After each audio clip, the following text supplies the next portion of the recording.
स्वागत दोस्तों आपका चैनल के साथ किसान मोर्चा चलेंगे। सबसे पहले सबसे बड़ी नाम को बताएंगे दोस्तों वंदे मातरम और चुनाव के सुधार को लेकर आखिरकार होने वाली है पार्लियामेंट के अंदर चर्चा। बताएंगे कांग्रेस पार्टी की ओर से कैसे प्रियंका गांधी को आगे किया गया है दोस्तों, डिटेल में जानकारी अब तक पहुंचाएंगे। इसी के साथ में चलेंगे एक और बड़ी अपडेट की तरफ, जहां पर बिहार चुनाव में जिन्हें मिली है हार, एक एक करके प्रियंका गांधी से मुलाकात करने लगे हैं दोस्तों। क्या नई बन रही है रणनीति, एक एक करके चलेंगे, सारी जानकारी अब तक पहुंचाएंगे दोस्तों। इसी के साथ में रामलीला मैदान में वोट चोर गद्दी छोड़ रैली को लेकर किस तरीके की तैयारी है, डिटेल में जानकारी अब तक पहुंचाएंगे दोस्तों। और एक बड़ी पार्टी के साथ होने जा रहा है कांग्रेस पार्टी का गठबंधन, बताएंगे कहां पर चर्चाएं शुरू हो चुकी है दोस्तों, जिससे बन सकती है एक जबरदस्त तरीके की सरकार। और 21 दिसंबर को महाराष्ट्र के चुनाव नतीजों को लेकर भी नई अपडेट सामने आई है सुप्रीम कोर्ट से दोस्तों। इसी के साथ में बंगाल को लेकर भी सारी जानकारी अब तक पहुंचाएंगे और बताएंगे कैसे 5 लाख लोगों का किया गया है जोरदार तरीके का आंदोलन दोस्तों। बताएंगे क्या था पूरा मामला, एक एक करके चलेंगे। आज की सारी बड़ी अपडेट सारी बड़ी जानकारी अब तक पहुंचाएंगे। लेकिन उससे पहले अगर आप भी मानते हैं कि कांग्रेस पार्टी के अंदर नेतृत्व का परिवर्तन होना चाहिए और इस बार प्रियंका गांधी को पूरी जिम्मेदारी कांग्रेस पार्टी की दी जानी चाहिए, तो इस वीडियो को लाइक करके लाल बटन दबाकर चैनल को सब्सक्राइब करके बेल आइकन दबाकर कमेंट बॉक्स में अपनी राय जरूर लिखते आएगा। जो ज्यादा वीडियो को शेयर की जगह चलते हैं सबसे पहले सबसे बड़ी ब्रेकिंग न्यूज अपडेट की तरफ दोस्तों, जहां पर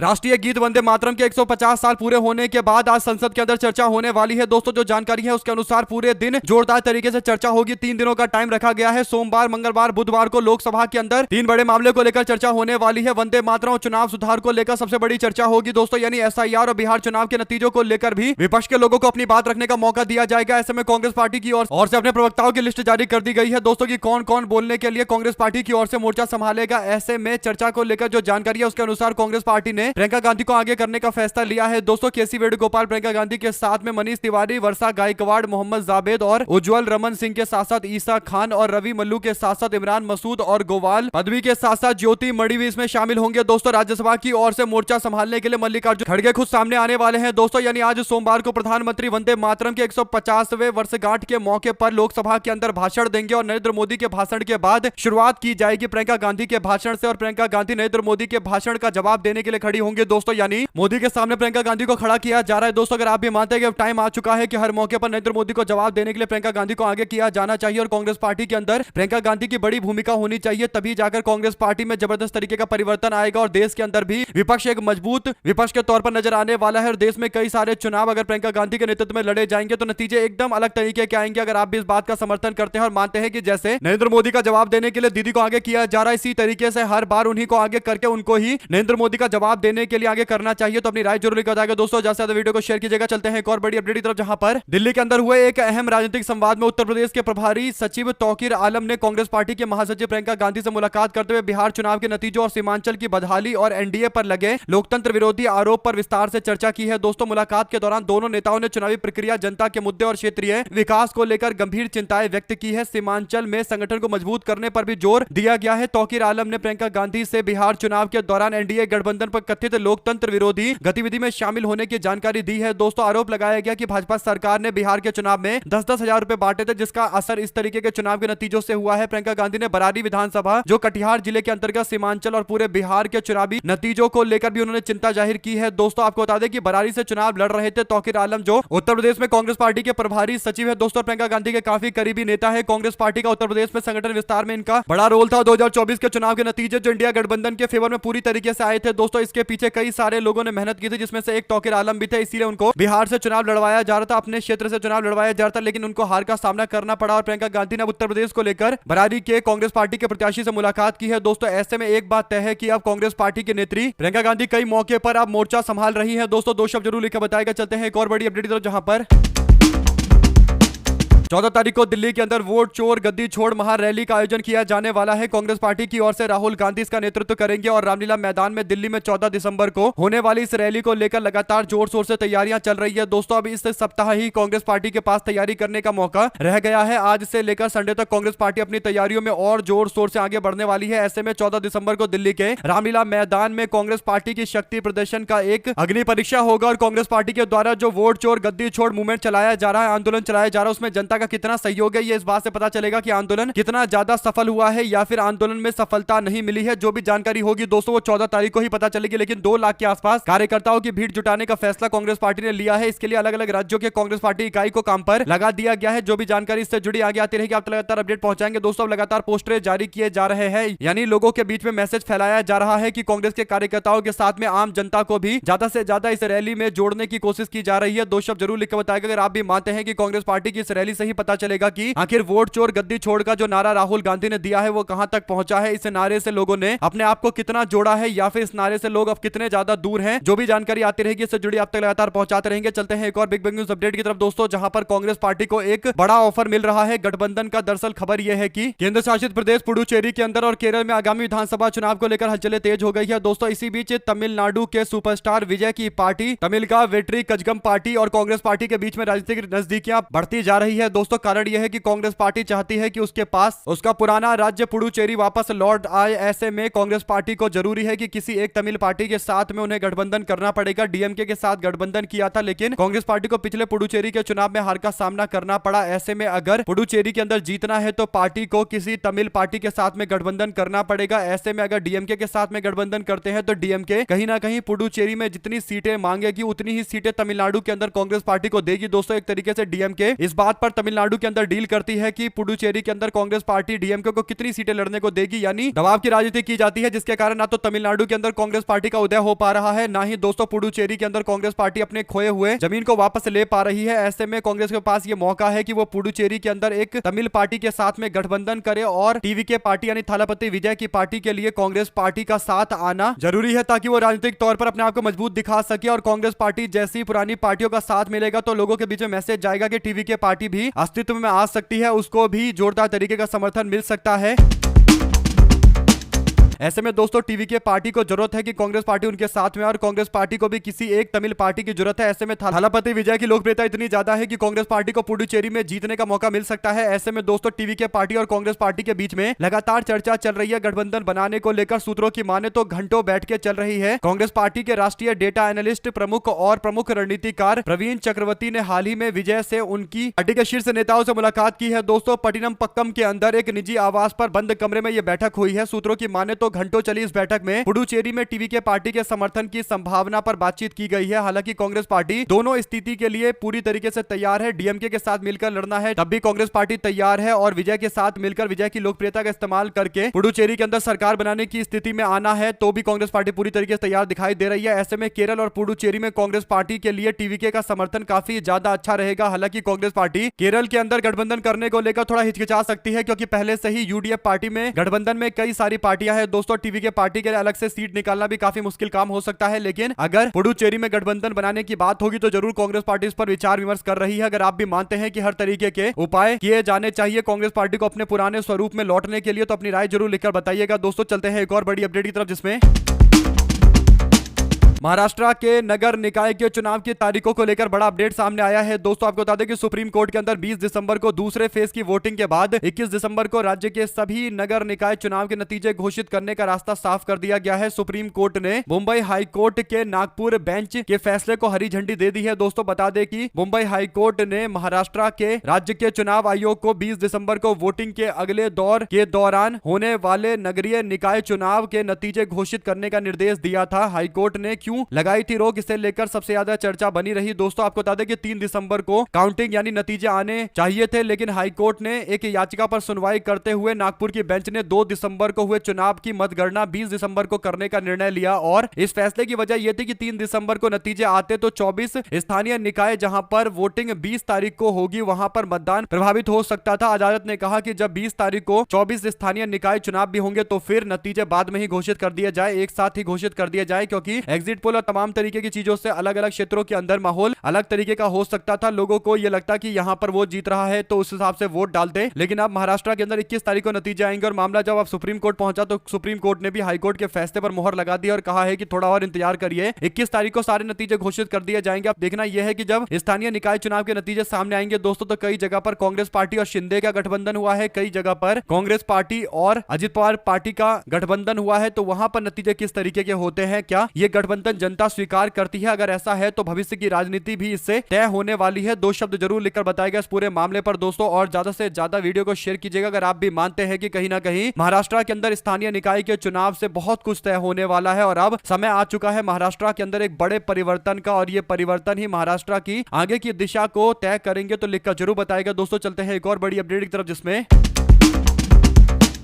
पश्चिम बंगाल के अंदर आजकल की जो राजनीति है दोस्तों वो पूरी तरीके से धर्मों के आधार पर होने लगी है। पहले मुर्शिदाबाद के अंदर बाबरी मस्जिद बनाने का ऐलान किया गया था, इसे लेकर दावा किया गया कि 2 लाख से ज्यादा लोग एकजुट हुए हैं दोस्तों। ऐसे में हुमायूं कबीर के द्वारा बाबरी मस्जिद बनाने के दावे और उसके बाद शिलान्यास को लेकर भारी संख्या में लोगों के इकट्ठा होने के बाद अब एक और मामला पश्चिम बंगाल से सामने आया है, जहां पर बंगाल और पड़ोसी राज्य के साधुओं और साध्वियों को बुलाकर लाखों लोगों को इकट्ठा करके कोलकाता के प्रतिष्ठित ब्रिगेड परेड ग्राउंड में एक विशाल भगवत गीता समारोह का आयोजन किया गया। आयोजकों ने बताया कि भगवा वस्त्र पहने भिक्षुकों के कार्यक्रम स्थल पर गीता की प्रतियों को एक स्वर में एक श्लोक के साथ पढ़ा गया और इसके बाद नाम जो रखा गया था सनातन संस्कृति संसद के तौर पर इसका नाम रखा गया और दावा किया गया कि 5 लाख लोग आए हैं। हालांकि दोस्तों दावे की कोई पुष्टि नहीं कर सकता, लेकिन इस तरीके के लगातार कार्यक्रम पश्चिम बंगाल के अंदर जारी है। एक और हुमायूं कबीर जो टीएमसी से सस्पेंड कर दिए गए हैं, हटा दिए गए हैं, उन्होंने एक बड़ा कार्यक्रम किया था, उसके बाद अब ये दूसरा कार्यक्रम कोलकाता के अंदर हुआ है। तो इससे पता चल रहा है कि कहीं ना कहीं पश्चिम बंगाल की राजनीति को किस और ले जाने की कोशिश की जा रही है। असली मुद्दों से भटकाकर यही सारे धार्मिक मुद्दे आगे बढ़ाए जा रहे हैं। अगर आप भी मानते हैं कि ये सब कुछ एक प्लानिंग के तहत हो रहा है जिस पर तृणमूल कांग्रेस और विपक्ष के लोगों को ध्यान देना चाहिए, तो अपनी राय जरूर लिखकर बताएगा। दोस्तों चलते हैं एक और बड़ी अपडेट की तरफ, जिसमें मध्य प्रदेश के पूर्व मुख्यमंत्री कांग्रेस पार्टी के वरिष्ठ नेता के द्वारा एक बयान दिया गया है। दोस्तों कमलनाथ कहते हैं कि ईवीएम पर सबको शक है, ईवीएम एक बहुत बड़ा धोखा है। अमेरिका, यूरोप और जापान में ईवीएम का प्रयोग नहीं होता क्योंकि वो जानते हैं कि इसे फिक्स किया जा सकता है। कुल मिलाकर दोस्तों कई सारे नेताओं की इसी तरीके की राय है, लेकिन सवाल ये उठता है कि आखिर बैलेट पेपर से चुनाव कराने की मांग को लेकर कब देशव्यापी आंदोलन होगा दोस्तों, क्योंकि जब एक बड़ा आंदोलन होगा तभी जाकर पॉलिसी में बड़ा बदलाव होगा और उसके बाद ईवीएम को हटाकर बैलेट पेपर से चुनाव करवाए जाएंगे। अगर आप भी मानते हैं कि जनता का भरोसा बैलेट पेपर ही है, बैलेट पेपर में चाहे 2 दिन लगे, 4 दिन लगे, 5 दिन लगे, लेकिन असली गिनती बैलेट पेपर की ही संभव है और बैलेट पेपर से ही जब चुनाव के नतीजे सामने आएंगे तो उसे सब स्वीकार करेंगे, क्योंकि बैलेट पेपर का एक लिखित दस्तावेज का एक लिखित प्रमाण होता है कि इस व्यक्ति ने इसको वोट दिया है और इस तरीके से दोस्तों लोग प्रमाणित भी कर सकते हैं। लेकिन ईवीएम में तो केवल काउंटिंग होती है, तो उससे किसी भी तरीके से प्रमाणित नहीं किया जा सकता, बल्कि बैलेट पेपर में तो लोगों के साइन करवाए जा सकते हैं, लोगों के अंगूठे का इंप्रेशन लगवाया जा सकता है, जिससे बाद में अगर वेरिफिकेशन करना हो तब भी किया जाए। कुल मिलाकर दोस्तों सबसे ज्यादा सटीकता अगर कहीं हो सकती है तो वो बैलेट पेपर के चुनाव से हो सकती है। अगर आप भी इस बात से इत्तेफाक रखते हैं और मानते हैं कि कमलनाथ जैसे नेताओं को अब इस बयान और दावे से आगे बढ़कर कुछ आगे कदम उठाना चाहिए और कहीं ना कहीं सरकार पर दबाव बनाना चाहिए कि वो चुनाव की पवित्रता पर लोगों के विश्वास को बनाए रखने के लिए बैलेट पेपर से चुनाव करवाए। अगर आप भी इस बात का समर्थन करते हैं कि बैलेट पेपर से चुनाव से ही देश के अंदर देश का भला हो पाएगा दोस्तों, वरना चुनाव की प्रक्रिया को लेकर लोगों के मन में गंभीर शंका और सवाल है, तो अपनी राय जरूर लेकर बताएगा और ज्यादा से ज्यादा वीडियो को शेयर कीजिएगा। चलते हैं एक और बड़ी अपडेट की तरफ दोस्तों, जिसमें गोवा के अरपारा के अंदर एक भयावह घटना घटी, जहां पर आग लगने से 23 अमूल्य जिंदगियां चली गई दोस्तों। यानी अचानक से गोवा के एक क्लब के अंदर आग लग जाता है दोस्तों, वहां पर मौजूद सभी लोग इसे लेकर अफरा तफरी करने लगते हैं। उसके बाद स्थिति इस तरीके की भयावह भगदड़ की बनती है कि 23 अमूल्य जिंदगियां चली गई दोस्तों। परिजनों के प्रति संवेदना व्यक्त करते हुए प्रियंका गांधी की ओर से कहा गया कि यह अकल्पनीय दुख है, घायलों के शीघ्र स्वस्थ होने की प्रार्थना करती हूँ। इस त्रासदी की गहन जांच होनी चाहिए, पूर्ण जिम्मेदारी जवाबदेही तय होनी चाहिए और हर सुरक्षा मानकों की सख्ती से पालन किया जाना चाहिए। इन सब की आवश्यकता है ताकि भविष्य में कोई ऐसी घटना को दोहरा ना सके, क्योंकि गोवा एक ऐसी जगह है जहां पर बेशक विदेशी पर्यटकों की संख्या लगातार घटती जा रही है, फिर भी एक अच्छी खासी संख्या में विदेशी पर्यटक आते हैं दोस्तों, यानी घूमने के लिए टूरिस्ट आते हैं। और उस जगह पर अगर सुरक्षा की व्यवस्था इतनी खराब है कि आग लगने के बाद लोगों को नहीं बचाया जा सका और 23 लोगों की जान चली गई, तो इससे गंभीर क्या मुद्दा होगा। अगर आप भी मानते हैं कि ये सीधा सीधा भ्रष्टाचार जैसा मामला समझ में आता है, जहां पर हर क्लब और हर तरीके की बड़ी बिल्डिंग को लाइसेंस लेना पड़ता है कि आग लगने की स्थिति में उनके पास बचाव के क्या साधन है, क्या उनका जो बचाव का साधन था वो काम नहीं किया, ये एक बड़ा सवाल है दोस्तों। इस पर जांच पड़ताल करके ही सारी स्थिति स्पष्ट होगी, लेकिन कहीं ना कहीं इस मामले में एक बड़ा सरकारी चूक नजर आता है दोस्तों। 2 शब्द जरूर लिखकर बताएगा। इसी के साथ में चलते हैं एक और बड़ी अपडेट की तरफ, जहां पर बीजेपी के सबसे ज्ञानी नेताओं में से एक नेता मनोज तिवारी का नया ज्ञान सामने आया है दोस्तों। मनोज तिवारी ने एक बयान देते हुए कहा कि हमारे देश के लोग अपनी जेब में रुपए लेकर घूमते हैं और रुपए से ही खरीदी करते हैं, हमें डॉलर से कोई लेना देना नहीं है। अगर डॉलर महंगा हो जाएगा या सस्ता हो जाएगा तो इससे देश पर कोई फर्क नहीं पड़ेगा, देश के लोगों पर कोई फर्क नहीं पड़ेगा, कोई प्रभाव नहीं पड़ेगा। मनोज तिवारी जो कई बार जीते हुए सांसद है दोस्तों, और इस बार भी दिल्ली के उत्तर पूर्वी दिल्ली से जीतकर सांसद बने हुए हैं।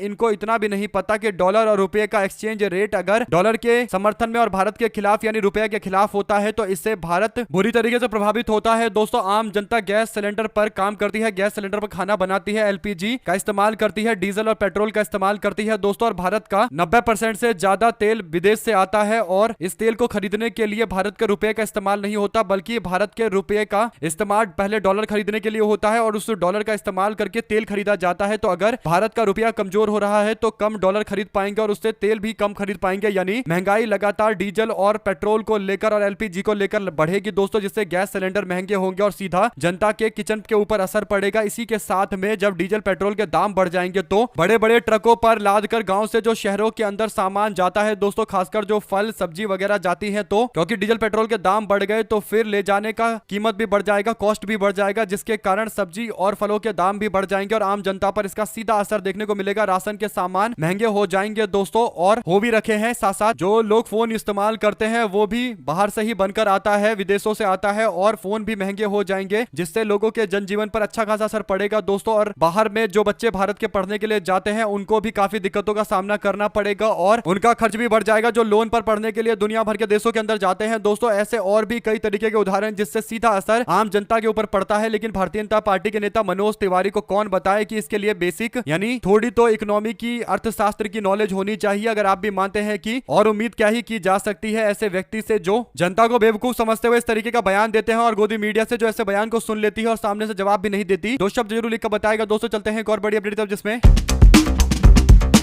दिल्ली में भारतीय जनता पार्टी ने एक मुख्यमंत्री को बनाया है दोस्तों, रेखा गुप्ता को। अब धीरे धीरे करके रेखा गुप्ता भी एक्सपोज होती जा रही है। रेखा गुप्ता दिल्ली में बढ़ रहे प्रदूषण यानी AQI एयर क्वालिटी इंडेक्स को लेकर एक बयान देती हैं दोस्तों। एनडीटीवी के इस कार्यक्रम के दौरान रेखा गुप्ता कहती है कि AQI एक ऐसा टेम्परेचर है जो कि इंस्ट्रूमेंट से चलता है। रेखा गुप्ता का मानना है कि AQI का टेम्परेचर किसी से भी नापा जा सकता है, यानी दोस्तों प्रदूषण नापने के लिए एक यंत्र का इस्तेमाल किया जाता है जो एयर क्वालिटी बताता है, जिसे एयर क्वालिटी इंडेक्स कहा जाता है। लेकिन बीजेपी की दिल्ली की मुख्यमंत्री को यह भी नहीं पता कि एयर क्वालिटी इंडेक्स कोई टेम्परेचर नहीं होता, यानी कोई तापमान नापने की मशीन नहीं होती है। एयर क्वालिटी इंडेक्स का मतलब होता है कि वातावरण के अंदर शुद्धता कितनी ज्यादा है। कुल मिलाकर दोस्तों एयर क्वालिटी इंडेक्स में कई सारे पैमाने को देखा जाता है, जिसमें देखा जाता है कि हमारे हवा के अंदर PM 2.5 और PM 10 कितने ज्यादा है। इसमें और भी तरीके के गैस होते हैं, नाइट्रोजन डाइऑक्साइड होता है, सल्फर डाइऑक्साइड, कार्बन मोनोऑक्साइड और अमोनिया और लेड जैसे भी होते हैं, ओजोन 3 भी होता है दोस्तों। लेकिन जो सबसे ज्यादा खतरनाक होते हैं वो PM 2.5 होते हैं, यानी पार्टिकुलेट मैटर, यानी PM 2.5 और PM 10 होते हैं दोस्तों। पार्टिकल का साइज कितना है, यानी जो वायु में प्रदूषण के कारण कण मिल जाते हैं वो कण कितना बड़ा है, 2.5 साइज का है या 10 के साइज का है। 2.5 के साइज का जो होता है वो काफी खतरनाक होता है दोस्तों, PM 2.5, और इसी को नापा जाता है। इसी से पता चलता है कि आखिर एयर क्वालिटी इंडेक्स किस तरीके का है, वातावरण यानी एनवायरमेंट के अंदर किस तरीके कितनी ज्यादा मात्रा है दोस्तों। ऐसे में जो पानी छिड़का जाता है जहां पर सेंसर लगाए गए हैं तो उससे PM 2.5 और PM 10 जैसे पार्टिकुलेट मैटर होते हैं, यानी कण होते हैं हवा में, वो नीचे बैठ जाते हैं, जिसके कारण रीडिंग गलत बताई जाती है। इसी पर सवाल पूछा गया था, लेकिन जवाब में वो कहती है कि AQI एक ऐसा तापमान है, इससे पता चलता है कि इनको पता वता कुछ है नहीं, हवा में तीर चला रही है दोस्तों। और सोचिए जिस मुख्यमंत्री को यह नहीं पता कि AQI कैसे नापा जाता है, और AQI कोई तापमान नहीं होता, AQI एक हवा के अंदर कितने तरीके के गैस है और कितना कण मौजूद है प्रदूषण का, ये होता है। तो वो क्या भला करेंगे दिल्ली का और किस तरीके से दिल्ली में प्रदूषण को कम करेंगे। अगर आप भी मानते हैं कि बीजेपी के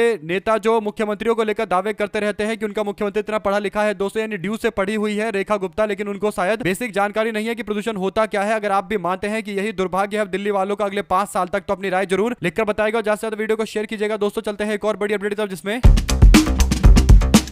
असली काम जो दिल्ली में है वो यमुना की सफाई है, या फिर यूं कहिए कि पूरे दिल्ली की सफाई है। दिल्ली को स्वच्छ बनाना सबसे बड़ा मिशन आज की डेट में नजर आता है दोस्तों। दिल्ली सबसे ज्यादा खराब नजर आती है क्योंकि हर जगह कूड़ा फैला हुआ है, हर जगह नाली काले पड़े हुए हैं, हर जगह यमुना से लेकर तमाम नदियां दूषित है दोस्तों, और हवा भी प्रदूषित है, और दिल्ली में रहना काफी ज्यादा मुश्किल भरा काम है। और आजकल सबसे ज्यादा लोगों को दिल्ली के अंदर पानी को लेकर ही समस्याएं हो रही है दोस्तों। इसके बावजूद भारतीय जनता पार्टी की सरकार जो लोगों की आधारभूत मांगे हैं उसे भी पूरा नहीं कर पा रही, लेकिन बीजेपी के लोग कहीं ना कहीं सरकार बनी है तो कुछ माहौल बनाने के लिए ऐसे ऐसे कार्यक्रम करते हैं जिससे मीडिया में माहौल बन जाता है कि अब दिल्ली के अंदर एक ऐसी पार्टी की सरकार है जो धार्मिक आयोजन करवाती है और हिंदू धर्म का प्रमोशन करती है। ऐसा ही करने के लिए बीजेपी की दिल्ली सरकार के द्वारा इंडिया गेट पर दीपोत्सव मनाया गया था। दोस्तों पहले दिन जब दीपोत्सव मनाया गया तो इसमें कितना खर्च हुआ इसे लेकर अब जो आरटीआई में जानकारी मिली है वो काफी ज्यादा बड़ी जानकारी है। दोस्तों अजय वासुदेव बोस की ओर से सवाल पूछा गया था, इस पर जवाब आया है कि इंडिया गेट के कर्तव्य पथ पर 18 अक्टूबर 2025 को जो सेलिब्रेशन किया गया था, दीपोत्सव मनाया गया, उसमें तकरीबन 3,39,850 रुपए खर्च किए गए। यानी दीपोत्सव मनाने के लिए 3,39,00,000 रुपए खर्च किए गए। वो भी कुछ देर का कार्यक्रम था दोस्तों, जिसमें ड्रोन के कार्यक्रम करवाए गए थे और दीपोत्सव के नाम पर कुछ दिए जलवाए गए थे। हालांकि अगले दिन कई लोग गए तो उनको पता चला कि दीपोत्सव का कार्यक्रम नहीं है, केवल एक ही दिन चला, जिसमें तकरीबन 3.5 करोड़ रुपए खर्च किए गए। आप लोग इस पर क्या राय देना चाहते हैं लिखकर जरूर बताएगा। चलते हैं एक और बड़ी अपडेट तो दोस्तों, जहां पर महाराष्ट्र के अंदर